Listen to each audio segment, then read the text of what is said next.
เชื่อในว่าทุกๆคนที่เกิดมาในโลกนี้ล้วนแต่อยากมีความสุขและประสบความสำเร็จในชีวิตกันทั้งนั้นแม่นบ่อ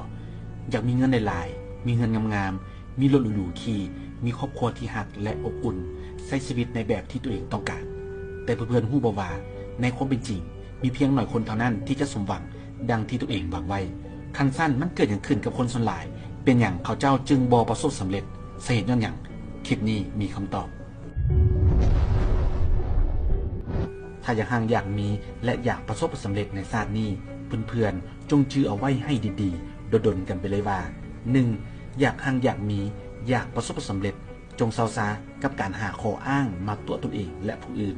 คนส่วนหลายฮู้ดีว่าถ้าอยากได้อยากดีตนเองจะต้องเฮ็ดอย่างแน่ฮู้หมดนะแต่ผัดบ่เฮ็ดเช่นถ้าอยากห่างอยากมีอยากประสบสำเร็จจะต้องมีวิชาเฉพาะวิชาอาชีพที่ตนเองฮักที่ตนเองเก่งและถนัดพัฒนาฝีมือเรื่อยๆเฮ็ดให้มันได้ดีและเก่งกว่าคนอื่นแล้วสร้างให้มันเป็นธุรกิจหรือเลือกเฮ็ดเวียกที่ตัวเองมักและมีความสุขซึ่งให้ค่าตอบแทนที่สูงแต่ความเป็นจริงพวกเขาเหล่านั้นพัดขี้ข้านสังหลังยาวมักลิ่นกินเที่ยวสำเร็จเที่ยวเมาไปบันๆมักออกล่ามักตัวยั่วกินตับกันสั่งความวุ่นวายทางด้านทางกายและจิตใจจนหลายคนเสียนึกคิดว่าขออยู่บ่ได้จะแท้นะคะเจ้าจะจากเขาไปเลยเวลาเฮียนก็เฮียนแบบแป๊ะๆบางๆสอบกายของคนนั่นเอาของคนนี้มาใส่ปีกของตนเองเรื่องเฮียนวิชาสาขาก็เฮียนตามกระแสสังคมเฮ่อกันไปเฮียนซื่อๆทั้งที่ตัวเองก็ยังบ่ฮู้ซ้ำว่าตัวเองมักถนัดในสิ่งใดเฮียนพอได้จบเอาไปประกาศมาอวดมาอ้างแล้วก็สลองจัดนักจัดเต็ม7 มื้อ7 คืนบาดจบมาเฮ็ดหยังก็บ่เป็นจักอย่าง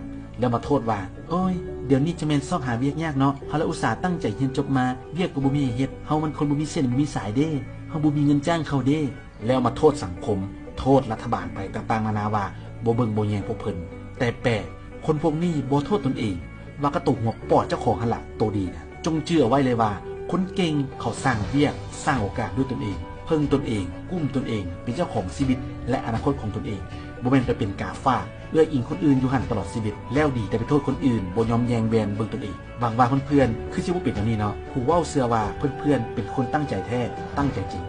2. อยากห่างอยากมีอยากประสบสำเร็จในชีวิตจงเซาซากับคำว่าบ่มีเวลาคำเว้านี่เป็นคำเว้ายอดฮิตติดปากของคนส่วนหลายที่ใช้เป็นข้ออ้างเพื่อแก้ตัวว่าตนเองบ่มีความผิดตนเองบ่ได้บกพร่องใดๆแต่ความจริงคือเขาเหล่านั้นบ่ได้ให้ความสำคัญต่อสิ่งดังกล่าวเลยเช่นเฮาก็อยากลดน้ำหนักอยู่แต่เฮาบ่มีเวลาออกกำลังกายนะเรียกเฮาหลายนะแต่ความจริงแต่ละคาบกันนำแบบทองเกือบแตกใส่เกือบขาดเจ้าของร้านบุฟเฟ่ต์จนหน้าจืดมื้อนี้ร้านเฮาเจอสายแดกโหดเวรละกูเฮาก็อยากหารายได้เสริมอยู่เงินเดือนทุกมื้อนี้ก็ยังบ่กุ้มอยู่กุ้มกินละรายจ่ายจะแม่นหลายแต่เฮาบ่มีเวลานะเรียกเฮาหลายแต่ความจริงแต่ละมื้อลิ้นเฟซซอกซื้อเครื่องออนไลน์เบิ่งหนังละครนำเนาแซดนินทาผู้นั้นผู้นี้ชวนกันไปช้อปปิ้งลันล่าตั้งวงลิ้นไพ่ตั้งวงขี่เมาใจปั้มสั่งมาบ่อันบัดท้ายเดือนมาละท้องแห่งใส่เกือบขาดดังนั้นเฮาจะเห็นว่าคำว่าบ่มีเวลาเป็นเพียงข้ออ้างเท่านั้นซึ่งมีความหมายเท่ากันกับบ่ให้ความสำคัญเมื่อว่าบ่มีเวลากับสิ่งใดก็ไปว่าบ่ให้ความสำคัญกับสิ่งนั้นนั่นอีกบางว่า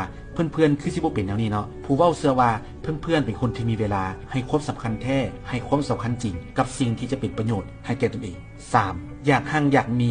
อยากประสบผลสำเร็จจงเซาซากับคำว่าบ่มีเงินเชื่อบ่ว่าถ้าคนใดมักเว้าว่าตนเองบ่มีเงินแล้วมันก็จะเป็นแบบนั้นแท้คำเว้านี้จะปิดการเฮ็ดเวียกแนวคิดจินตนาการดีๆของเฮาให้ค่อยๆหายหมดไปเฮาจะเกิดความท้อแท้และสิ้นหวังอีกด้านหนึ่งคนที่มักเว้าคำว่าบ่มีเงินต่อสิ่งที่กำลังเว้าอยู่ก็เป็นเพียงข้ออ้างเท่านั้นแท้จริงแล้วเขาบ่ได้ให้ความสำคัญหรือเห็นคุณค่าของมันต่างหากยกตัวอย่างเช่นอยากได้เวียกดีๆเงินเดือนสูงๆก็ต้องได้ยกระดับความรู้ความสามารถที่ตนเองยังบ่ทันได้เก่งหรือขาดหายไปซึ่งต้องได้ใช้ค่าใช้จ่ายเพื่อเข้าเรียนหรือฝึกอบรมแต่คนเหล่านี้จะตอบว่าเฮาบ่มีเงินนะเฮาก็อยากเรียนอยู่แต่ความจริงบาดมือถือ iPhone รุ่นใหม่ออกมารุ่นใหม่ราคาแพงเงินบ่พอแต่มีเงินไปซอกผ่อนได้เพื่อจะซื้อไปอวดคนอื่นเมามาแล้วใจใหญ่เห็นผู้สาวแล้วใจขึ้นมีอย่างสั่งมาโลดมื้อนี้จัดหนักจัดเต็มบัดเรื่องนี้แล้วจะเอาเงินมาได้ใส่ไผเคยเป็นแน่อีกตัวอย่างหนึ่งถ้าเกิดเหตุการณ์ที่บ่คาดฝันพ่อแม่เฮาเจ็บเป็นกระทันหันต้องได้รับการผ่าตัดปิ่นปัวด่วนและต้องได้ใช้เงินจำนวนหนึ่ง